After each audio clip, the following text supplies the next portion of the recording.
Hi, everyone, and welcome to another session of IHP Talks, where we sit down with super cool folks doing amazing work across the country. I'm Megan Sullivan, she, her, hers, and I'm here with my colleague, Josh Burford, he, him, his.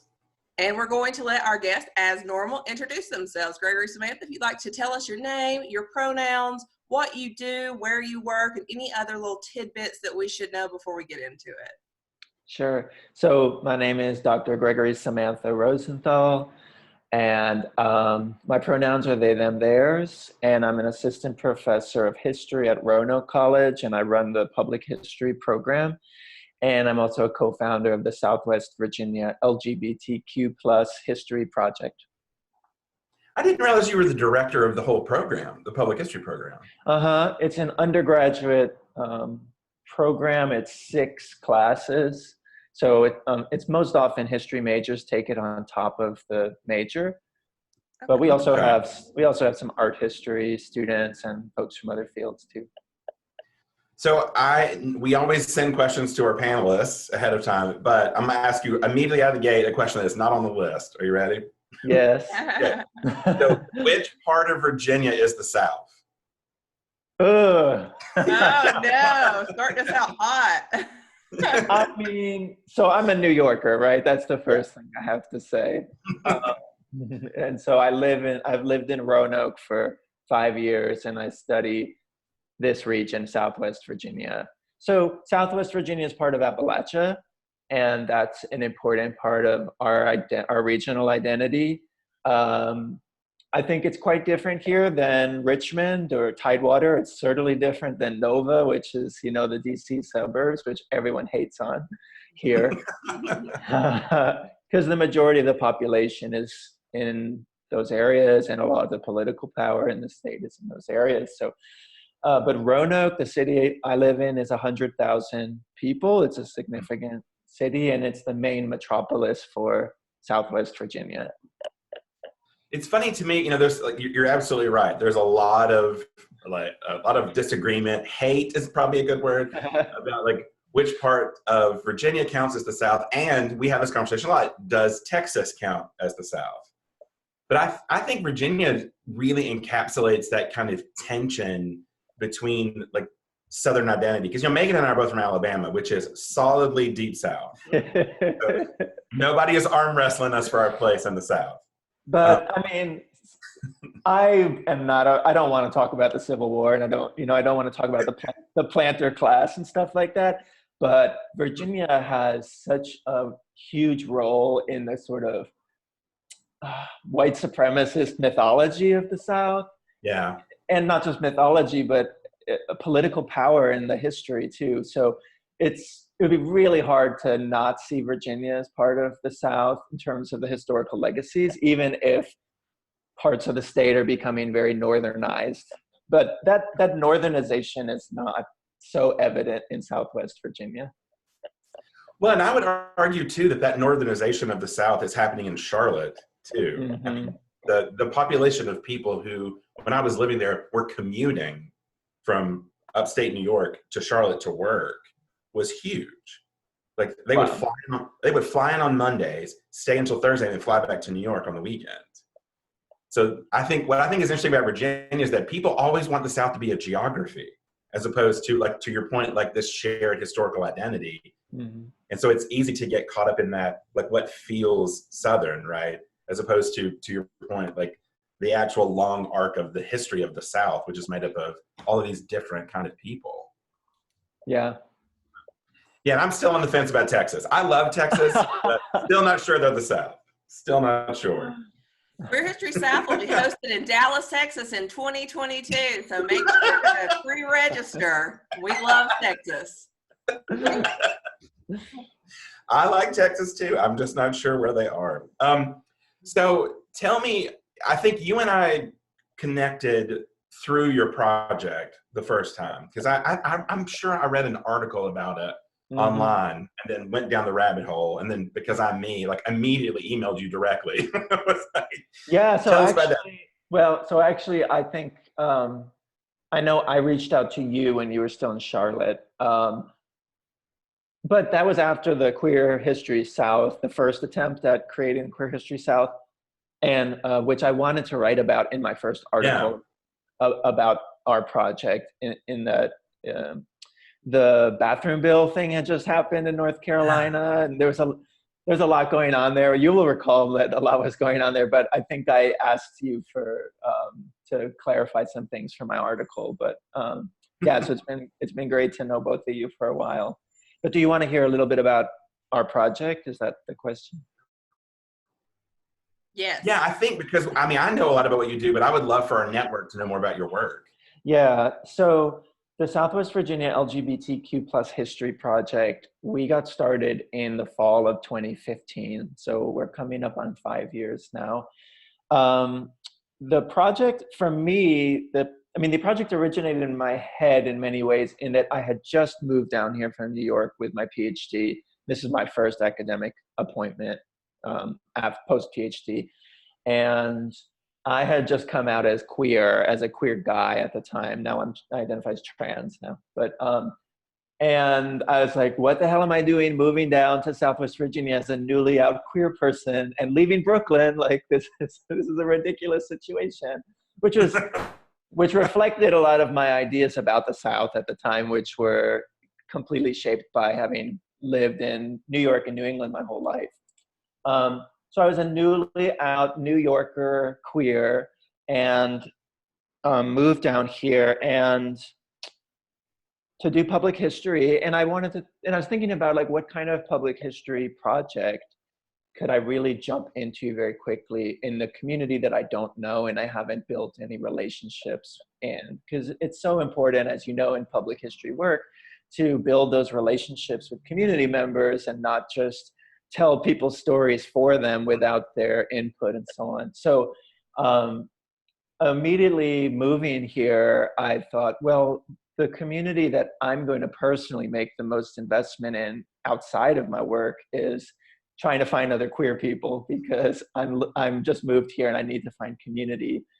So I connected with the Roanoke Diversity Center, which is the LGBT community center here, and asked them if they would host a gathering one night where I could come and talk about talk about other LGBT projects. I had become very familiar with the History Project in Boston, in that I had spent the summer right before moving here in Boston on a fellowship and went on walking tours with that project and learning about what they did. And so I gave a talk about some of the projects other communities have done here, in other places. And there were about 20 people here at that event at the community center. And out of that meeting, we had some big pieces of paper and markers, and we came up with the name for the project. And we came up with two mandates that the community was interested in pursuing. One was to do an oral history project, which is still ongoing. And the other was to develop a permanent archives, which is also still ongoing. So that's the origin. That's the origin story. I like that. Who were the people at that meeting? Like you said, there were like 20 people. Yeah. Who were they? It was a very diverse crowd. And one of the things I wrote about in my article, my Make Roanoke Queer Again article, was how the project became less and less diverse over its first year or so. We've worked to change that since then. But that was an interesting trend. But at that first meeting, it involved local college students, seniors, mostly white folks, but a couple African-American folks, at least one older trans woman, good mix of men and women. So in terms of sort of who showed up with an interest in LGBT history, it was not very generationally divided or based on gender. Based on race, yes. Roanoke, our population's about 30% Black as a city, and our project has continuously struggled to really be a space for Black LGBTQ leadership and project research and interpretation and so on. But yeah, that first meeting had a pretty good cross-section, but then within the next few months, the people who actually showed up to the work meetings were older, white, cis, gay men who had a very shared concept of what they thought our region's history was, but it also did not include some of the other stories that we wanted to make sure we were foregrounding. So that became a tension quickly with the project. Now, did these older white cis men, did they have artifacts to contribute to the archives? Yes. So yes. what kinds of stuff were they holding on to? Yeah, so 3 months after our foundational meeting at the community center, we went back there and held an archive collection event, which was basically made a call out to the community, come bring your materials. By that point, we had set up our partnership with the Roanoke Public Libraries. So the local public library is our sole repository for all of the materials that we take in. Nice. And they've been a great partner. And that was a decision that we came to democratically with the mostly older white cis gay men, but they made some really good points about how they didn't want the materials to be held by a university. They felt that that would be exclusionary. The downtown public library has long been a sort of queer space. It's on the former cruising block in downtown Roanoke. And there's no ID required to access the materials. So I'm really happy with that decision that we partnered with the library. But then we needed materials. We partnered with the library, but had nothing in the collection. And, and so then we had this first event, and most people came and gave just one or two little things. And a lot of people at first gave things from maybe the 2010s, which is great, but having not known anything yet about what it was like here in the 70s, for example, I really wanted to see that material. There was one older white gay man who did bring a few newsletters from the 70s, which turned out to be the very oldest, the very first gay publications in Roanoke. And he gave those and said, I have a lot more stuff, but here's some for now. Let's see where this goes. That feels familiar. Yeah. Well, I wondered then, so was there, besides the newsletters, was there a local queer paper in Roanoke that was for community consumption? There are a series of newsletters. I wouldn't call them newspapers, but circulation for some of them, I'm not sure if it got up in the thousands, but certainly many hundreds.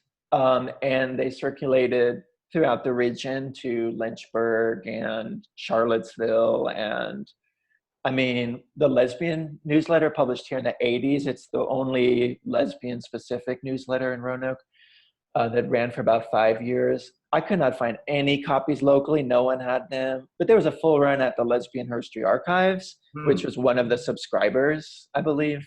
So there's some sense that these papers were getting around the country, and people locally were also subscribing to other newsletters, such as Our Own, which was a newsletter out of Norfolk and the Tidewater region.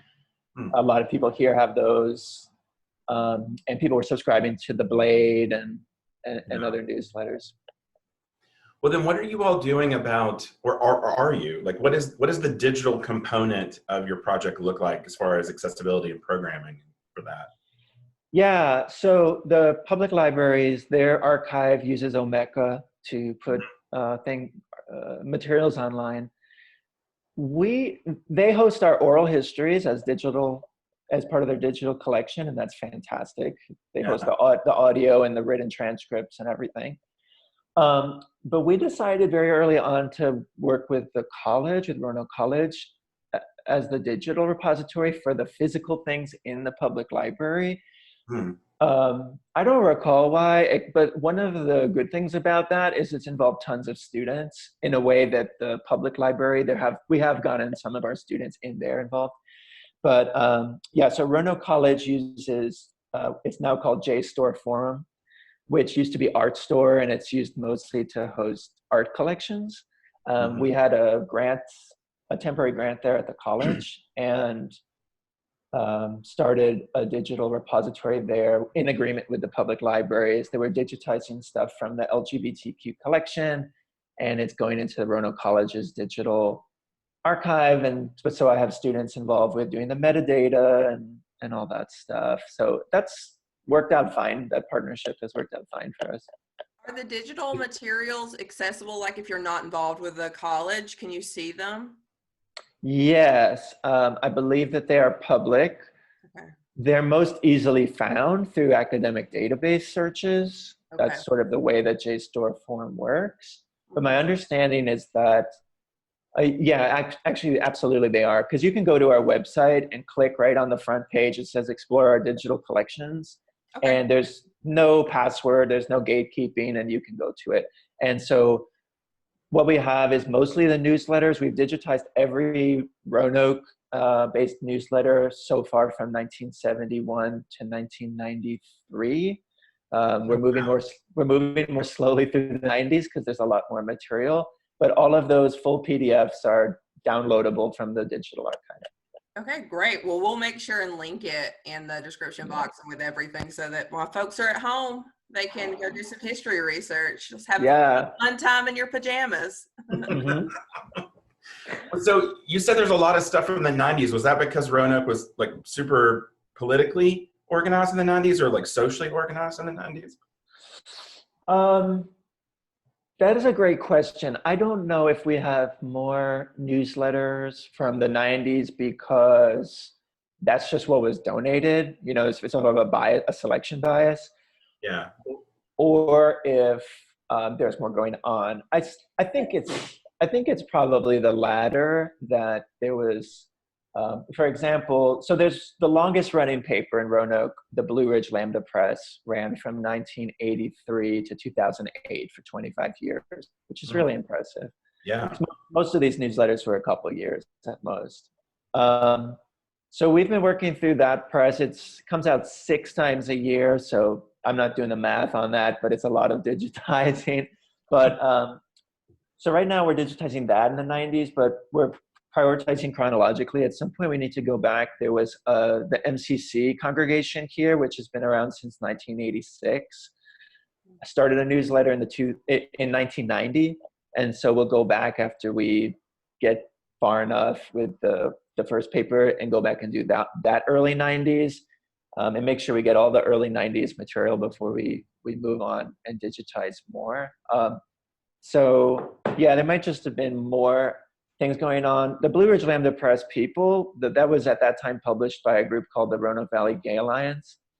And they were quite politically active in terms of doing candidate questionnaires and doing endorsements, mostly Democratic Party stuff. But that actually goes all the way back here. The very first gay liberation group, which was founded in 71 in Roanoke, by the spring of 72, they were involved in the presidential Democratic primary stuff for the 1972 election.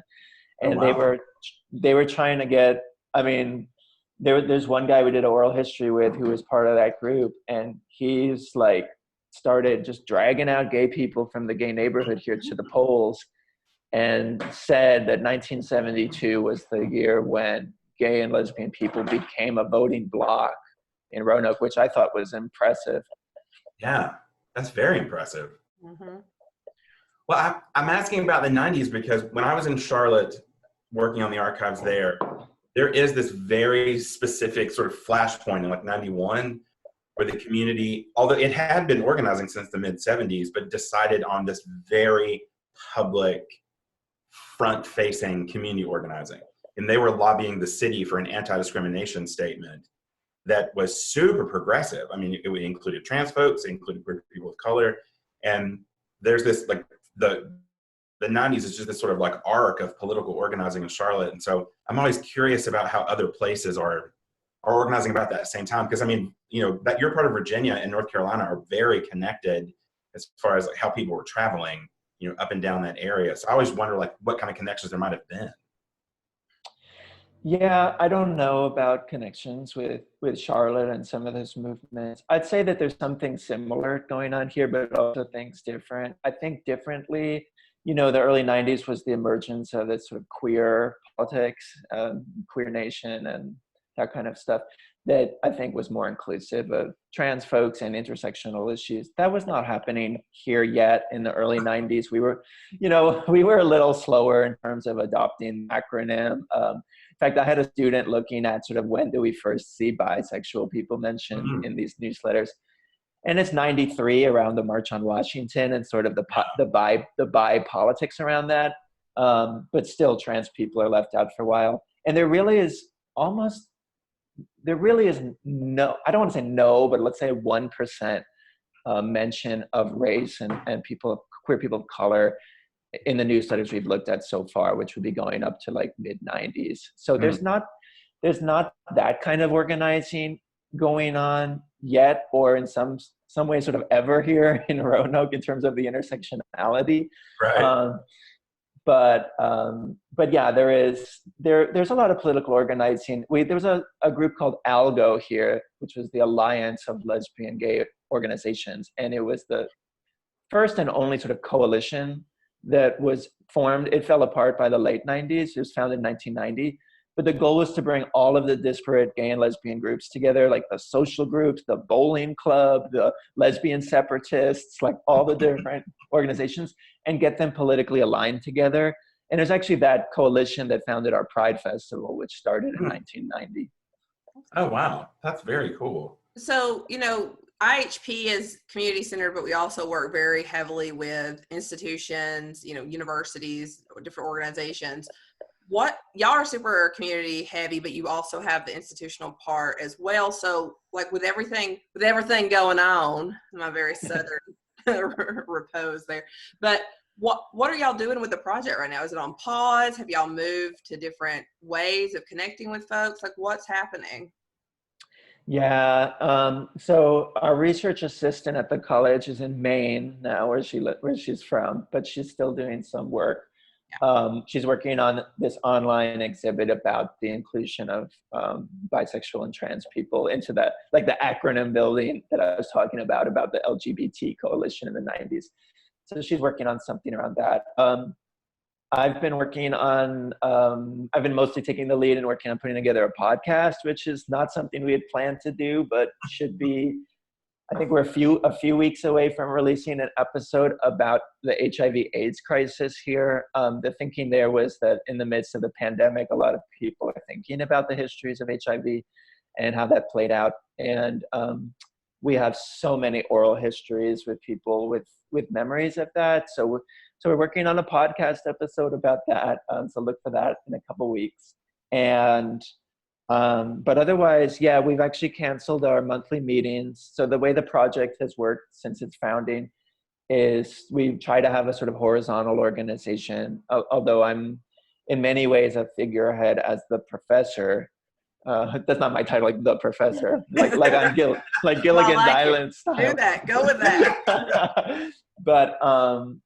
But we've tried to cultivate different people to facilitate meetings, and we've always held our meetings in public at the public library, open to everyone, and whoever comes gets to decide what the priorities are that we're working on.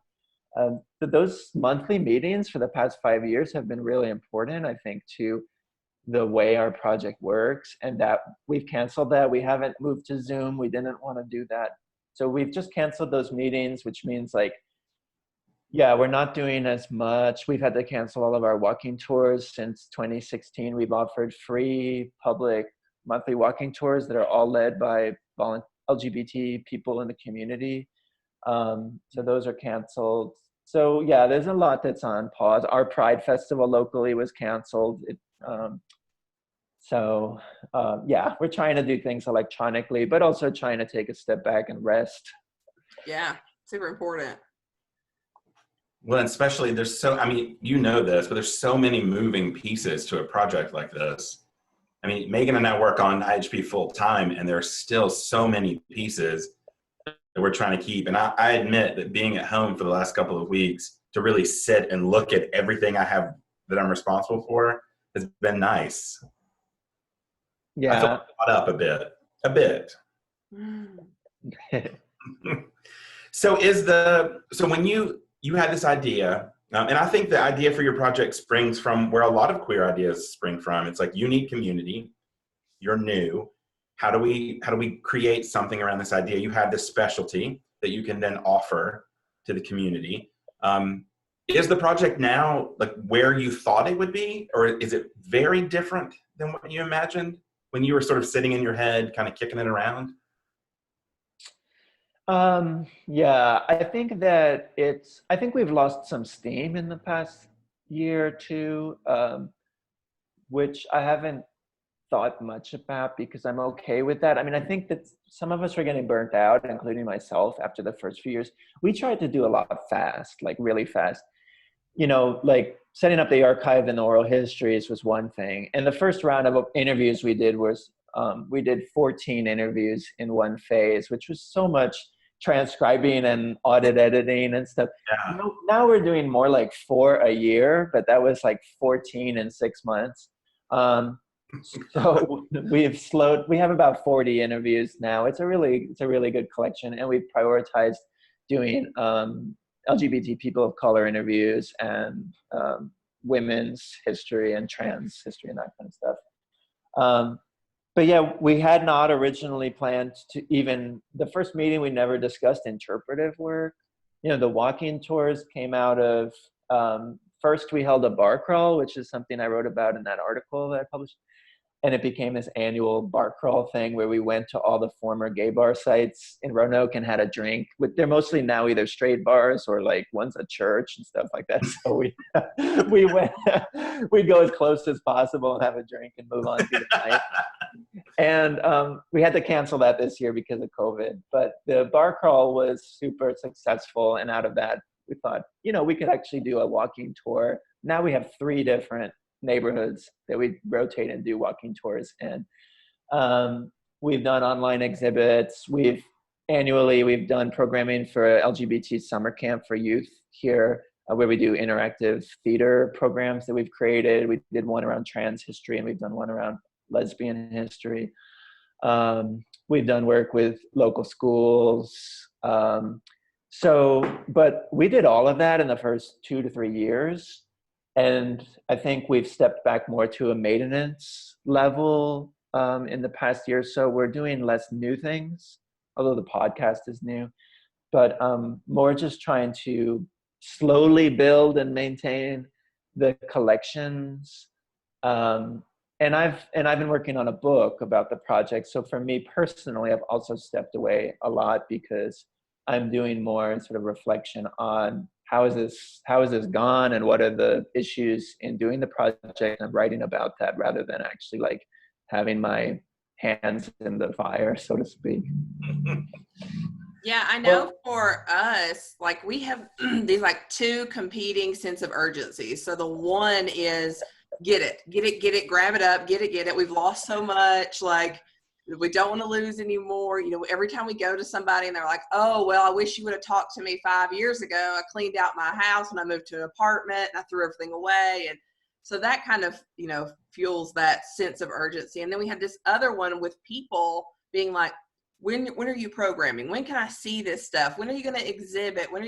So there's a lot of pressure, I think, to preserve, not just for, you know, your project, but, you know, like this kind of connection to history that you see. That I think this is giving us a little bit of time to have to move back and be like, well, we have to preserve ourselves while we're preserving other history, because you're right, we're all going to burn out if we're just constantly, like your numbers are, that's very, very high. Like that's extremely rigorous work for your oral history.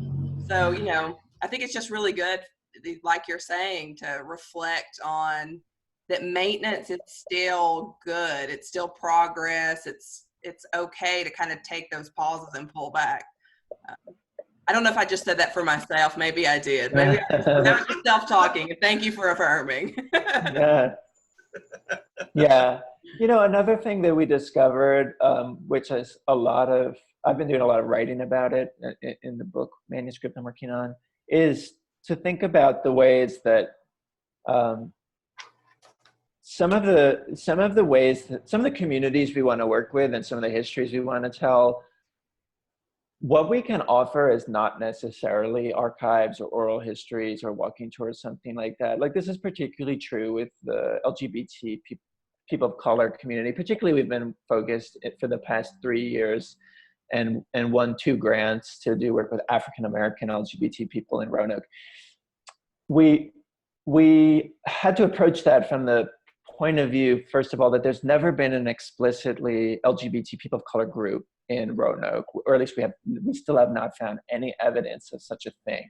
That said, I mean, there are intersections of like house parties and the drag scene and other ways that Black, queer, and trans people have created community, and that's come out in the oral histories a lot. But in terms of like the archive collection, you know, one strategy we took very early was to intersect with already existing LGBT spaces and organizations. Like we held an archive drive at the nightclub, we have one local gay club that's still around. We held an archive drive at the MCC Church, you know, which is a gay church, and at the UU Church also. But there's no such like already created space for Black LGBTQ folks. And so when we first started approaching that, you know, it's mostly a lot of white queer folks, including myself, who are like, let's create those spaces. It's like, wait, we're not the ones to do that, and we don't know how to do that, and who are we coming in and doing that? So the very first event we did to try to outreach to Black LGBT folks, we partnered with a local library branch that is the oldest historically Black segregated library, and it has the Black history collection for the Roanoke Public Library system. They were great to partner with us, but for the Black gay men who did come out to that event, one of them, I'll always remember, said like, why did you think of holding this event here? This is one of the most visible spaces in the Black community, and like Black queer folks are not going to think of just like walking right into this space to come to like a public LGBTQ event. So, you know, we've improved a lot on that. Like the first grant that we won to work with Black LGBTQ folks was specifically meant about, the money was meant to hire and pay Black LGBTQ young folks, train them in oral histories, and they worked with an advisory board of African-American LGBT folks to complete new oral histories for our collection. And they put on an event as well.